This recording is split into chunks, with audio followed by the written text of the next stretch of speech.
Hello, this is going to be a little video showing you the progression of British police handcuffs. It's kind of an amateur museum history lesson kind of thing, just a basic outline. Way back in the day, there was a couple of ideas of how to um, keep a hold of criminals, let's say. And there was two ideas. One of them was to handcuff them with actual handcuffs, and the other idea was to just control one wrist. So we had a couple of options in that department. This one is a come along, which they're both kind of come alongs, has no lock on it. It just has a little lever to hold it in place. So you would secure this end around the offender's wrist. It can't tighten, but the police officer could hold this part and apply twisting motions to control the person if they tried to run off. But if they didn't try to run off, everything remained all comfortable. So then they came out with another type. This is usually referred to as a nipper, but it's another type of come along.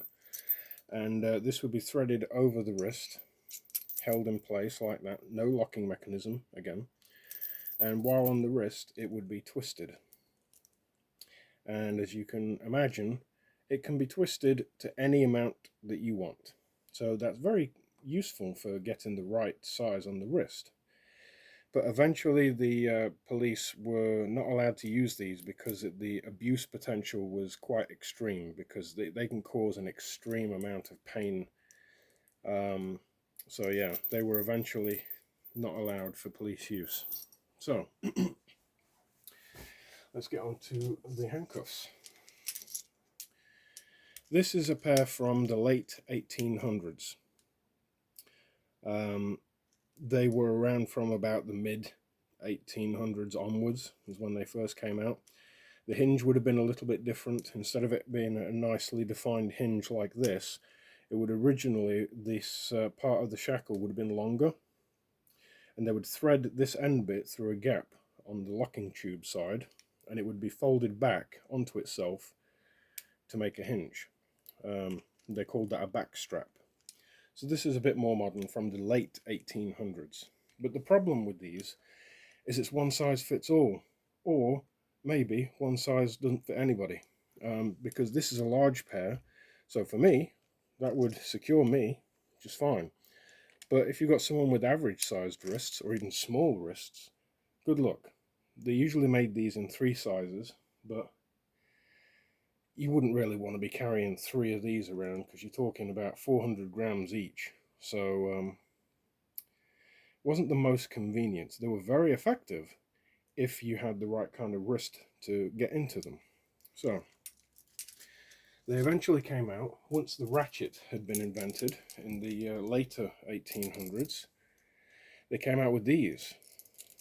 So these could go all the way to a very small size, as you can see, but they have teeth, so they can ratchet to the particular size wrist that it needs to be. But the problem is, you could stick screwdrivers and things in to push the bar down to release yourself, even if you didn't have a key. So these weren't all that popular, and they weren't widely issued as far as I'm aware. They were not very liked, I don't think. They were issued to special constables and other people. This pair's from the 1950s, but this style was at least around in the very early 1900s, possibly earlier than that, I don't know. So, not all that popular, but it was an amazing idea to have a customizable size of handcuff.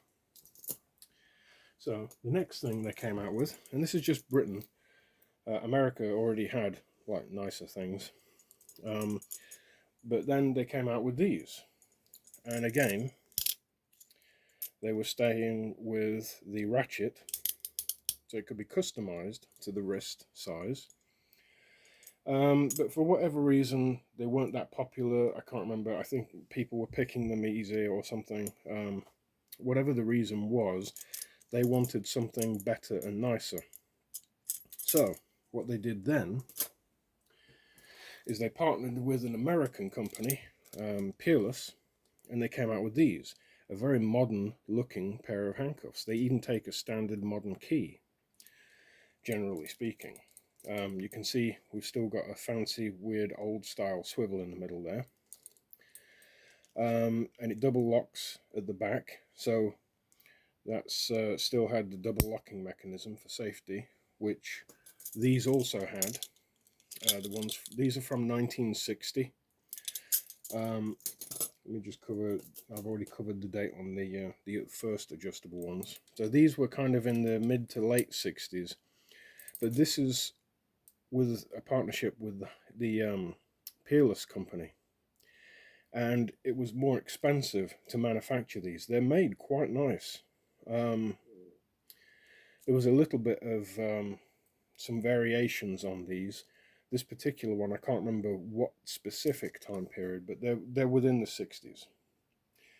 So they didn't want to pay the royalties or whatever for making these because it was too much money. So the Hyatt company wanted to make their own, but obviously they didn't want to get in legal trouble. So what they did is they came out with these in 1970. I am not a fan of these. They're very thin. I've already had a broken pair that came broken. I'm not particularly that thrilled with them, really, but it was a step along the way. Again, with the ratchet, as all the remaining ones are. It was a nice step along the way, but you know, they could have done better. The previous ones I just showed you, the Hyatt Peerless, they were nicer than these, but these were cheaper to produce, so this is what they ended up with in the 1970s.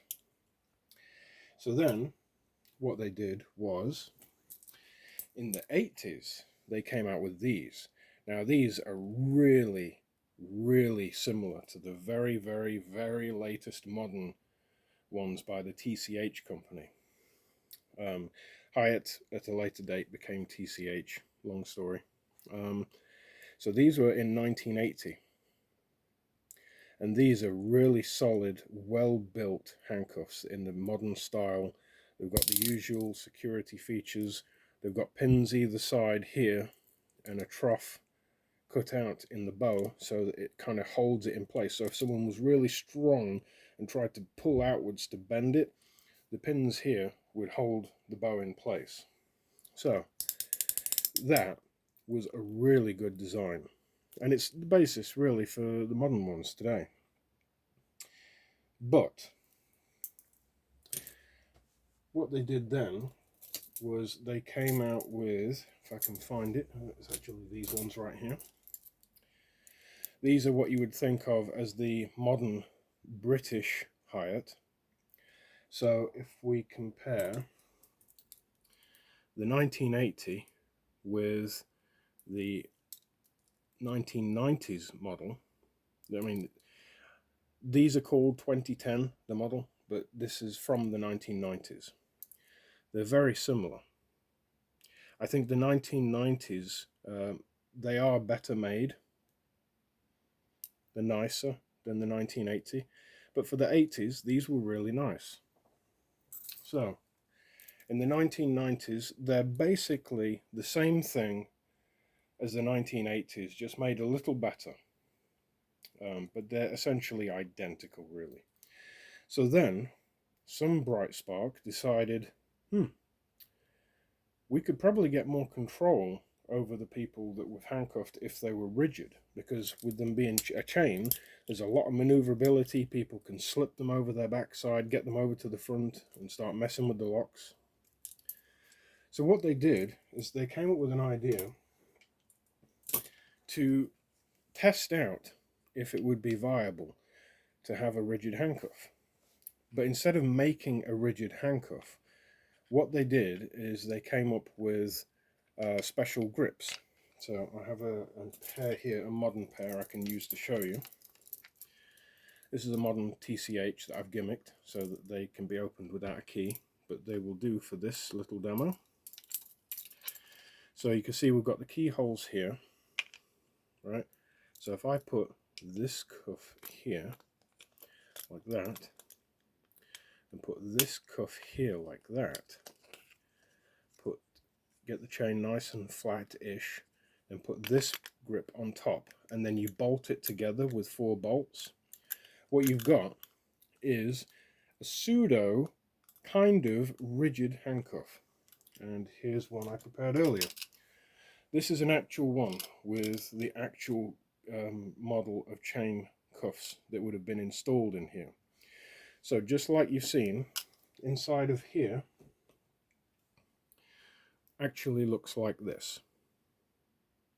A chain link pair of cuffs with this bolt on the top of it. And it is quite solid. I mean, you know, it's not a rigid solid steel bar, but it is rigid. You would have to be the Incredible Hulk, basically, to smash it. So these were trialled in the early 90s, and it was decided by the Met Police. Ta-da! It was decided by the Met Police that they were really good. So what happened was they designed an actual rigid pair. So this is a rigid pair that has a thin bar, a solid bar that connects the two. There's no chain, it's just a bar that goes straight down underneath this. A similar kind of grip that's bolted on, but the actual connection between them is actually a rigid piece of steel. So these were the first genuinely rigid pair of cuffs that were used in the British police force. And this would have been in like the 90s. Then, just after that, probably around 1995, something like that, they came out with these. So these are made by the Hyatt Company, as most of them are. And these, from about 1995 until about 2008, were the main handcuff that was carried by British police. They had a couple of different versions of the plastic grip. Most of them had this fin design for the thumb, so whether it was left-handed or right-handed, you could hold it correctly. But the earlier ones, I think, were like this, but just smooth. They didn't have these fins on. So these, instead of having a thin bar that connects them, they're completely rigid, like from beginning to end. It goes all the way down, steel.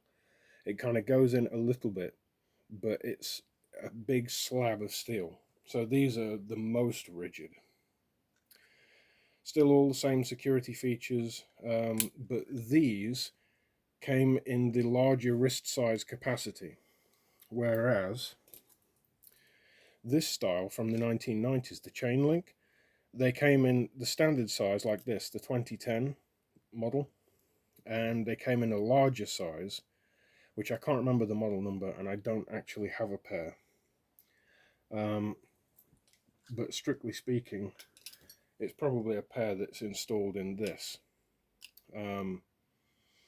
So from this point onwards, in 1995, they were always the larger wrist size capacity.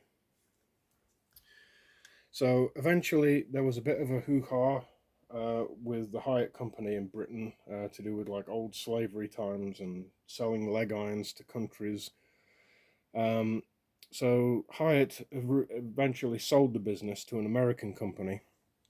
I believe it was Safariland, the company name.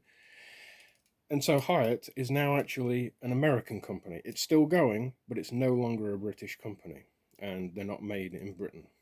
However, the original Hyatt people in Britain continued eventually under a brand new name. Basically, they used all the same handcuffs and all the same hardware. This pair here was made from like 2008, I believe. I think it might have been later than that, I'm not sure. But even to this day, this is the standard model. And really, the only difference, obviously, other than branding underneath this plastic, is the plastic itself. This is the same as this, just with very slight differences in terms of finishing. Like the TCH ones here, the latest ones, they're slightly smoother, whereas the Hyatt ones were a little bit more angular. Not sharp, just more angular. So, since they'd moved over to rigid, it was a lot easier to control people, and TCH, the newer company they became, stands for Total Control Handcuffs. So that's how we've ended up going all the way from come-alongs and nippers and one size only Derby style handcuffs, all the way up to chain and rigid, because when you get something, if you can make it better, then get something better. There are new ones aside from this. I don't have them out right here because they're not like a standard item that's regularly used, but there are foldable versions of these that fold in half for storage, and then they unfold and become rigid. That's the model 850. These are model 840. They also make a model that has keyholes on both sides, the 842. So there you go. That is a little look at how handcuffs have evolved in Britain from the mid-1800s all the way up to the present day. If you found this interesting or useful, please like, subscribe, and I will see you on whatever the next video happens to be about. Thank you.